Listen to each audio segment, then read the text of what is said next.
2 accidents de la circulation ont eu lieu dans la commune de Cocody à 2 jours d'intervalle dans le mois de janvier.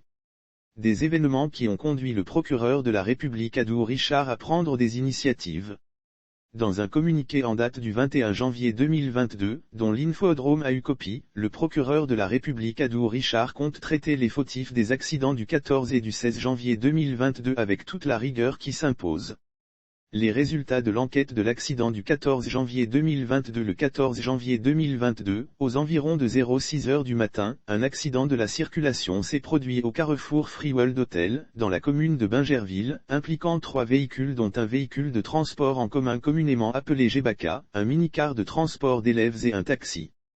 Cet accident particulièrement dramatique a entraîné le décès de 2 élèves respectivement âgés de 6 ans pour le garçon et de 4 ans pour la fille, tous 2 membres de la même famille, ainsi que 04 blessés dans un état critique. Selon les premiers éléments de l'enquête préliminaire réalisée par le commissariat de police de Bingerville, le minicar de transport d'élèves qui venait dans le sens Abidjan-Bingerville et voulait tourner à un carrefour, a été violemment percuté à l'arrière par le minicar de transport en commun, Gebaka, roulant à une vitesse excessive. Le minicar de transport d'élèves percuté par la suite un taxi venant sur la voie opposée également à vive allure. Lire aussi lutte contre l'incivisme sur les routes, les ratés de l'opération, comment des conducteurs rusant avec les caméras aussi, eu égard à la violence du choc, les 2 élèves se retrouvaient éjectés du minicar dont la portière n'avait pas été fermée par le chauffeur.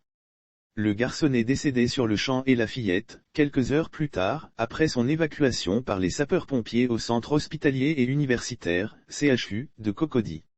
Le procureur de la République voudrait indiquer que les 3 chauffeurs impliqués dans cet accident ont été interpellés, et une information judiciaire a été ouverte à leur encontre, avec mandat de dépôt. Les résultats de l'enquête de l'accident du 16 janvier 2022 2 jours plus tard, soit le 16 janvier 2022, le même scénario morbide s'est reproduit aux environs de 04 h du matin à la Riviera, au carrefour Ivoire Paintball Club, peu après le rond-point de l'église Notre-Dame de la Tendresse, entre un véhicule de type camionnette de la société Ecoti et un véhicule personnel de marque Mitsubishi, immatriculé 1575 HC01. Au triste bilan de cet accident, l'on dénombre le décès, sur le champ, de tous les occupants du dit véhicule, à savoir 07 jeunes dont 6 hommes et une femme. Leur âge oscillait entre 18 et 22 ans. Lire aussi Abidjan, le taux de décès dans les accidents de circulation en baisse de 44%, ministre, par ailleurs, des débris de bouteilles d'alcool ont été retrouvés sur les personnes décédées, qui par ailleurs étaient imbibées d'alcool.